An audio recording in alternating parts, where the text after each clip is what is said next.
Guys, welcome back to Tanu Entertainment channel guys. ಇದು ಒಂದು video ಉಳ್ಕೊಂಬಿಟ್ಟಿತ್ತು guys. Share ಮಾಡಿರಲಿಲ್ಲ. ಅಂದರೆ ನಾನು ಒಂದು 2 ವೀಡಿಯೋಸ್ ಮಾಡಿದೆ. ಯಾಕೋ ಕಾಪಿರೈಟ್ಸ್ ಅಂತ ಬಂದು 2-3 ದಿನ ಅದು ಆಟೋಮೆಟಿಕ್ಕಾಗಿ ಡಿಲೀಟ್ ಆಗೋಯ್ತು. ಅದಕ್ಕೆ ಬೇಜಾರಾಗಿ ಯಾವುದೂ ಹಾಕಿಲ್ಲ. ಮತ್ತು ಇದೊಂದಿತ್ತು, ಹಳೆ ವೀಡಿಯೋನೇ, ಇದು ಹೊಸ ವೀಡಿಯೋ ಏನಲ್ಲ, ಹಳೆ ವೀಡಿಯೋನೇ. ಅದಕ್ಕೋಸ್ಕರ ಶೇರ್ ಮಾಡಿಬಿಡೋಣ, ಇದೊಂದು ಯಾಕೆ ಸುಮ್ಮನೆ ಇಟ್ಕೊಂಡಿರೋದು ಅಂತ ಶೇರ್ ಮಾಡ್ತಾಯಿದ್ದೀನಿ ಗೈಸ್. ನಿಮ್ಗೇನಾದರೂ ವೀಡಿಯೋ ಇಷ್ಟ ಆದರೆ ಪ್ಲೀಸ್ ಲೈಕ್, ಸಬ್ಸ್ಕ್ರೈಬ್ ಮಾಡ್ಕೊಂಡು ನನ್ನ ಚಾನಲ್ನ ನೋಡಿ ಅಂತ ಹೇಳ್ತಾ ವೀಡಿಯೋ ಶುರು ಮಾಡೋಣ. 4 ಗಂಟೆಗೆ ಎದ್ದಿದ್ದೆ ಇವತ್ತು. ಈ ವಿಡಿಯೋ ಮಾಡೋ ದಿನ ಆದಿಗೆ ಲಾಸ್ಟ್ ಎಕ್ಸಾಮ್ ಇತ್ತು. ಅವರಿಬ್ರಿಗೆ ಎಕ್ಸಾಮ್ ಆಗೋಗಿತ್ತು, ಇವನಿಗೆ ಲಾಸ್ಟ್ ಎಕ್ಸಾಮ್ ಇದು. ಸೊ ಲಾಸ್ಟ್ ಎಕ್ಸಾಮು ಒಂದು 4 ಗಂಟೆಗೆ ಎದ್ದಿದ್ದೆ. 4 ಗಂಟೆಗೆ ಎದ್ದುಬಿಟ್ಟು ನಿದ್ದೆನೇ ಬರ್ತಾ ಇರಲಿಲ್ಲ. ಅದಕ್ಕೆ ಏನು ಮಾಡೋದು ಅಂದ್ಬಿಟ್ಟು ನಮ್ಮ ಗಿಡದಲ್ಲಿ ಹೂ ಬಿಟ್ಟಿತ್ತು ಗೈಸ್. ಇದು ಮಲ್ಲಿಗೆ ಹೂ ಸಖತ್ ಆಚೆ ಹೋದರೆ ಸಾಕು ಘಮ ಘಮ ಘಮ ಅನ್ನೋದು.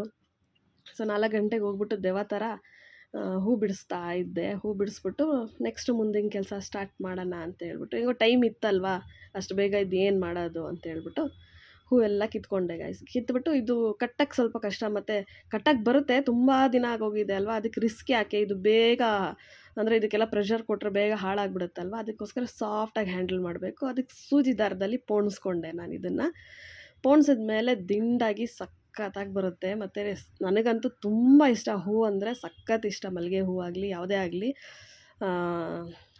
ಸ್ಮೆಲ್ ತುಂಬಾ ಇಷ್ಟ ಆಗುತ್ತೆ. ನೋಡಿ, ಈ ಥರ ಪೋಣಿಸಿದ ಮೇಲೆ ಈ ಥರ ಆಯಿತು. ಕಟ್ಟಿದ್ರೂ ಇದೇ ಥರ ದಿಂಡಾಗಿ ಬರುತ್ತೆ. ನಾನು ತುಂಬ ವರ್ಷ ಆಗಿದೆ ಅಂತ ಹೇಳ್ಬಿಟ್ಟು ನಾನು ರಿಸ್ಕ್ ತೊಗೊಳಕ್ಕೆ ಹೋಗಿಲ್ಲ. ಇಷ್ಟು ಹೂವು ಸಿಕ್ಕಿತ್ತು, ಒಂದು ಅರ್ಧ ಮೊಳ ಅಷ್ಟಾಯಿತು.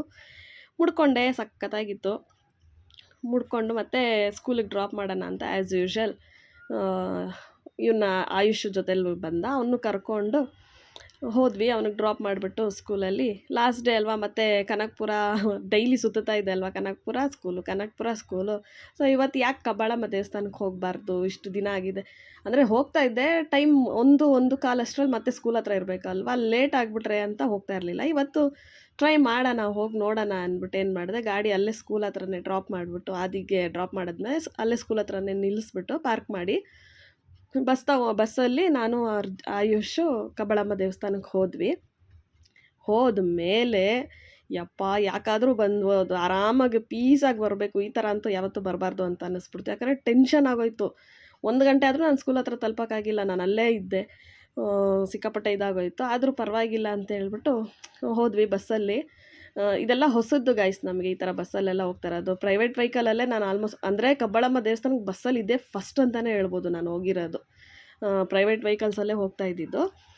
ಅದು ಯಾಕೆ ಇದನ್ನು ಒಂದು ಸರಿ ಟ್ರೈ ಮಾಡೋಣ ಅಂತ ಹೇಳ್ಬಿಟ್ಟು ಮಗುನ ಕರ್ಕೊಂಡು ಹೋಗ್ತಾ ಇದ್ದೀವಿ. ಲಾಸ್ಟ್ ಸೀಟಲ್ಲಿ ಬೇರೆ ಕುತ್ಕೊಂಡ್ಬಿಟ್ಟಿದ್ವಿ. ಅವನಿಗೆ ಒಂಥರ ಆಗ್ತಾಯಿದೆ, ಅವನಿಗೆ ಕುತ್ಕೊಳ್ಳೋಕ್ಕಾಗ್ತಾಯಿಲ್ಲ, ಬಿಡೋಕ್ಕಾಗ್ತಾಯಿಲ್ಲ. ಆದರೆ ಎಲ್ಲ ರೂಢಿ ಮಾಡಿಸ್ಬೇಕಲ್ವ ಮಕ್ಕಳಿಗೆ, ಈಗಿಂದ ಮಾಡಿಸಿದ್ರೇ. ಆಮೇಲೆ ದೊಡ್ಡವರಾದಮೇಲೆ ನಾನು ಒಂದು ಸರಿನೂ ಕೂತ್ಕೊಂಡಿಲ್ಲ, ನಾನು ಬರಲ್ಲಪ್ಪ ಅಂತಾರಲ್ವ, ಅದಕ್ಕೋಸ್ಕರ ಈ ಥರ ಎಲ್ಲ ಮಾಡಿದೆ. ಕರ್ಕೊಂಡು ಹೋದೆ. ಸ್ವಲ್ಪ ಸೌಂಡ್ ಡಿಸ್ಟರ್ಬೆನ್ಸ್ ಆಗ್ಬೋದು, ಇಲ್ಲಿ ನಮ್ಮ ಮನೆ ಹತ್ರ JCB ಬಂದಿದೆ ಗೈಸ್, ಅದಕ್ಕೋಸ್ಕರ ಸೌಂಡ್. ಬೆಳಗ್ಗೆಯಿಂದ ವೆಯ್ಟ್ ಮಾಡಿದೆ ವಾಯ್ಸ್ ರೆಕಾರ್ಡ್ ಕೊಡೋಕ್ಕೆ, ಆಗಿಲ್ಲ. ಇವಾಗ ಸಂಜೆ ಆದ್ರೂ ಅದು ಸೌಂಡ್ ಕಡಿಮೆ ಆಗಿಲ್ಲ. ಆದರೂ ಇದೊಂದು ವಾಯ್ಸ್ ರೆಕಾರ್ಡ್ ಕಟ್ಬಿಟ್ಟು ಅಪ್ಲೋಡ್ ಮಾಡಿಬಿಡೋಣ ಅಂತ ಹೇಳ್ಬಿಟ್ಟು ಮಾಡ್ತಾಯಿದ್ದೀನಿ. ಮತ್ತು ಸ್ವಲ್ಪ ನನಗೆ ಕೋಲ್ಡ್ ಆಗಿಬಿಟ್ಟಿದೆ, ಹುಷಾರಿಲ್ಲ. ತಮಿಳ್ನಾಡಿಗೆ ಹೋಗಿದ್ದೆ ಗೈಸ್. ತಮಿಳ್ನಾಡಿಗೆ ಹೋಗ್ಬಿಟ್ಟು ಬಂದು, ಯಾವಾಗಲೂ ನಂಗೆ ನೀರು ಚೇಂಜ್ ಆದರೆ ಏನೂ ಆಗೋಲ್ಲ, ಬಟ್ ಈ ಸರಿ ಯಾಕಂತ ಗೊತ್ತಿಲ್ಲ, ಕೋಲ್ಡು, ಥ್ರೋಟ್ ಪೇಯ್ನ್ ಎಲ್ಲ ಸ್ಟಾರ್ಟ್ ಆಗಿಬಿಟ್ಟಿದೆ, ಕೆಮ್ಮು ಸ್ಟಾರ್ಟ್ ಆಗಿಬಿಟ್ಟಿದೆ. ಅದಕ್ಕೋಸ್ಕರ ಸ್ವಲ್ಪ ವಾಯ್ಸ್ ನಿಮಗೆ ಚೇಂಜ್ ಅನ್ನಿಸ್ಬೋದು. ಆಮೇಲೆ ಹೋದ್ಮೇಲೆ 1-2 ಬಸ್ ಚೇಂಜ್ ಮಾಡಿಬಿಟ್ಟು ಹೋದ್ವಿ. ಕಬ್ಬಾಳಮ್ಮ ದೇವಸ್ಥಾನ ಸಿಕ್ತು, ರೀಚ್ ಆದ್ವಿ. ಮತ್ತು ಒಳಗಡೆ ಹೋದಾಗ ಆ್ಯಸ್ ಯೂಶ್ವಲ್ ಎಲ್ಲರೂ ಕರೀತಾರಲ್ಲ, ಹೂ ತೊಗೊಂಡೋಗಿ ಪ್ರಸಾದ ಇದು ದೇವ್ರ ಪೂಜೆ ಸಾಮಾನು ತೊಗೊಂಡೋಗಿ ಅಂತ ಫಸ್ಟೆಲ್ಲ ತೊಗೊಂಡು ಹೋಗ್ತಾ ಇದ್ದೆ ಗೈಸ್. ಅಲ್ಲಿ ಏನಾಗುತ್ತೆ ಅಂದರೆ ಆಲ್ಮೋಸ್ಟ್ ದೇವಸ್ಥಾನಗಳಲ್ಲಿ ತುಂಬ ಡಿಸಪಾಯಿಂಟ್ ಆಗುತ್ತೆ. ಯಾಕಂದರೆ ನಾವು ಪ್ರೀತಿಯಿಂದ ತೊಗೊಂಡೋಗ್ತೀವಿ, ಒಂದು ದೇವ್ರಿಗೆ ಹೂ ಹಾರ ಹಾಕೋಣ, ಪೂಜೆ ಸಾಮಾನು ತೊಗೊಂಡು ಹೋಗಿ ಪೂಜೆ ಮಾಡ್ಸೋಣ ಅಂತ. ಬಟ್ ಅಲ್ಲಿ ಒಳಗೆ ಹೋದ್ಮೇಲೆ ಅವ್ರು ತೊಗೊಂಡು ಅಲ್ಲೇ ಪಕ್ಕದಲ್ಲಿ ಒಂದು ಬುಟ್ಟಿ ಇಟ್ಕೊಂಡಿರ್ತಾರೆ, ಇಡೋದು ಇಲ್ಲ, ಎತ್ತಿ ಎಸಿತಾ ಇರ್ತಾರೆ. ನಾವು ಇಷ್ಟು ಕಷ್ಟಪಟ್ಟು ಪ್ರೀತಿಯಿಂದ ತೊಗೊಂಡೋಗಿದ್ದು ಪೂಜೆ ಸಾಮಾನು ಅವ್ರು ಬಿಸಾಕೋದು ನೋಡ್ಬಿಟ್ಟು ನನಗೆ ಇಷ್ಟನೇ ಆಗಲ್ಲ. ಆವತ್ತಿಂದ ಏನು ಮಾಡ್ತೀನಿ, ಪೂಜೆ ಸಾಮಾನೇ ನಾನು ಆ ಥರ ತೊಗೊಳಲ್ಲ. ಅನ್ಸಿದ್ರೆ ಒಂದು ಹಾರ ತೊಗೊಂಡೋಗ್ತೀನಿ, ಇಲ್ಲ ಮುಡ್ಕೊಳ್ಳೋ ಹೂ ತೊಗೊಂಡೋಗ್ತೀನಿ ಅಷ್ಟೇ ನನ್ನ ದೇವಸ್ಥಾನಕ್ಕೆ, ಈ ಥರ ದೇವಸ್ಥಾನಗಳಿಗೆ. ಸೊ ಅದಾದರೆ ಅಟ್ಲೀಸ್ಟ್ ದೇವ್ರಿಗೆ ಹಾಕ್ತಾರೆ, ಇಲ್ಲ ಅಟ್ಲೀಸ್ಟ್ ಪಾದದ ಹತ್ರ ಆದರೂ ಇಡ್ತಾರೆ ಹಾರ ಗಿರ ತೊಗೊಂಡೋದ್ರೆ ಅಂತ ಹೇಳ್ಬಿಟ್ಟು. ಸೊ ಹೋದ್ವಿ, ಸಿಕ್ಕಾಪಟ್ಟೆ ರಶ್ ಇತ್ತು. ಮತ್ತು ಇದು ರೆನೋವೇಷನ್ ನಡೀತಾ ಇತ್ತಲ್ವ ಈ ದೇವಸ್ಥಾನದ್ದು, ಅದಾದಾಗಿಂದ ನಾನು ಇದು ಬೇರೆ ಕಡೆಯಿಂದ ಅಂದರೆ ಫ್ರಂಟಿಂದ ಬಿಟ್ಟಿದ್ದಾರೆ. ಫಸ್ಟ್ ಟೈಮು ಆ ಕಡೆಯಿಂದ ನಾನು ಹೋಗಿದ್ದು. ಸೊ ಎಲ್ಲ ಚೆನ್ನಾಗಿದೆ, ಚೆನ್ನಾಗಿ ಮಾಡಿದ್ದಾರೆ. ಸ್ವಲ್ಪ ರಶ್ ಇತ್ತು. ದೂರದಿಂದನೇ ದೇವ್ರನ್ನ ನೋಡ್ಕೊಂಡು ಬರೋದು ಯಾವಾಗಲೂ. ಇದು ಯಾರೋ ನಿಂತ್ಕೊಂಡ್ಬಿಟ್ಟಿದ್ರು ಅಡ್ಡ, ಅಲ್ಲಿ ಹತ್ತಿರ ಹೋಗೋವರೆಗೂ ದೇವ್ರ ಮುಖನೇ ನನಗೆ ಕಾಣಿಸಿಲ್ಲ. ಆಮೇಲೆ ಹತ್ತಿರ ಹೋದ್ಮೇಲೆ ದೇವ್ರ ದರ್ಶನ ಮುಗಿಸ್ಕೊಂಡು ಮಂಗಳಾರತಿ ತೊಗೊಂಡು ಅಲ್ಲಿಂದ ಪಟ ಪಟ ಅಂತ ನಿಂತ್ಕೊಂಡು ನಡ್ಕೊಂಡು ಬಂದಿಲ್ಲ, ಫಾಸ್ಟಾಗಿ ಸ್ಪೀಡಾಗಿ ಬಂದಿದ್ದು. ಯಾಕೆ ಅಂದರೆ ಅದಕ್ಕೆ ಟೈಮ್ ಆಗೋಗಿತ್ತು ಆಲ್ರೆಡಿ. ಅಲ್ಲೇ ನಮಗೆ ದೇವಸ್ಥಾನದಲ್ಲೇ 1 ಗಂಟೆ ಹತ್ತತ್ರ ಆಗೋಯ್ತು ಅನ್ನಿ. ಕ್ಯೂ ಬೇರೆ ಸಿಕ್ಕಾಪಟ್ಟೆ ಇತ್ತಲ್ವ, ಅದಕ್ಕೋಸ್ಕರ ಬೇಗ ಬೇಗ ದರ್ಶನ ಮುಗಿಸ್ಕೊಂಡು ಹಂಗೆ ಆಚೆ ಬಂದು ಬಸ್ ಹತ್ಬಿಟ್ಟು ಬಂದಿದ್ದು. ಮತ್ತು ಬರೋವಾಗ ಅಲ್ಲಿ ಹಾರ ತೊಗೊಂಡೆ ಅಂತ ಹೇಳ್ದೆ ಅಲ್ಲ, ಅಲ್ಲೇ ಚಪ್ಪಲಿ ಎಲ್ಲ ಬಿಡೋದು. ಸೊ ಅಲ್ಲಿ ಅವ್ರಿಗೆ ಹೇಳ್ದೆ ನಾನು, ಇದು ಈ ಥರ ನೀವು ಫೋರ್ಸ್ ಮಾಡ್ತೀರಾ ತಗೊಳ್ಳಿ ಅಂತ.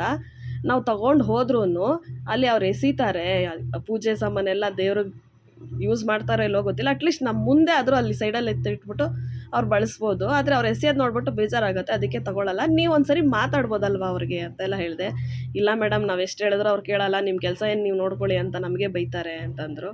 ಸೊ ಅದೆಲ್ಲ ಹೇಳ್ಬಿಟ್ಟು ಮಾಮೂಲಿ ಬಂದ್ವಿ. ನೋಡಿ, ಇದು ಕಬ್ಬಾಳಮ್ಮ ಬೆಟ್ಟ. ಇದು ಎಷ್ಟು ಸರಿ ನಾನು ಅಂದ್ಕೊತಿದ್ದೆ ಫಸ್ಟು ಆ್ಯಕ್ಸಿಡೆಂಟಿಗೆ ಮುಂಚೆ, ಒಂದು ಸರಿ ಆದರೂ ಅಲ್ಲಿ ಹತ್ತಬೇಕು, ಮೇಲೆ ಹೋಗಬೇಕು ಅಂತ.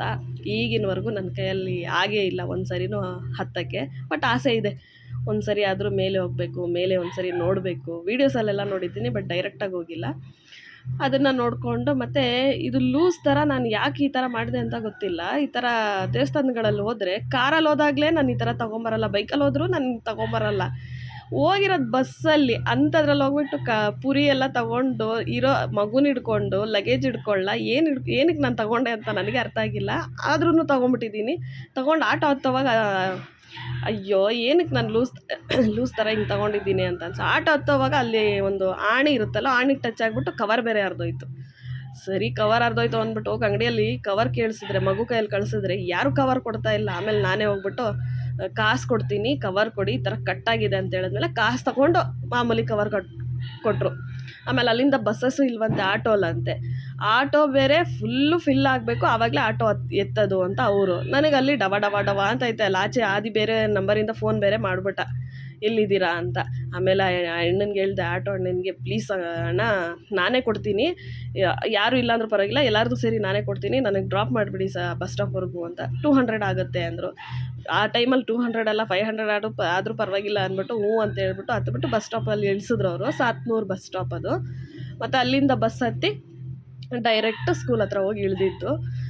ಸೀಟ್ ಸ್ವಲ್ಪ ಕಡಿಮೆ ಇತ್ತು, ಅದಕ್ಕೋಸ್ಕರ ತೊಡೆ ಮೇಲೆ ಕೂರಿಸ್ಕೊಂಡಿದ್ದೆ. ಆಮೇಲೆ ಪಕ್ಕದಲ್ಲಿ ಒಂದು ತಾತ ಇದ್ದರು, ಎಷ್ಟೊತ್ತಮ್ಮ ನಾನು ಬಾಧೆ ಪಡ್ತಾಯಿದ್ದು ನೋಡೋಕ್ಕಾಗ್ದಿರ ಅದ್ರ ಮೇಲೆ ಕೂರಿಸಿದ್ರು ಅವನಿಗೆ. ಆಮೇಲೆ ಸ್ಕೂಲ್ ಹತ್ರ ಬಂದು ಇಳಿದ್ವಿ. ಸೊ ಅದು ವೆಯ್ಟ್ ಮಾಡ್ತಾಯಿದ್ದ, ಅವ್ನ ಫ್ರೆಂಡು ಇದ್ದ. ಊಟ ಮಾಡ್ಕೊಂಡು ಮನೆಗೆ ಹೋದ್ವಿ ಗೈಸ್. ಇದಿತ್ತು ಇವತ್ತೇನು ವ್ಲಾಗ್. ನೆಕ್ಸ್ಟ್ ವೀಡಿಯೋಲಿ ಸಿಗ್ತೀನಿ. ಅಲ್ಲಿವರೆಗೂ ಎಲ್ಲರಿಗೂ ಟೇಕ್ ಕೇರ್, ಬಾಯ್ ಗಾಯ್ಸ್.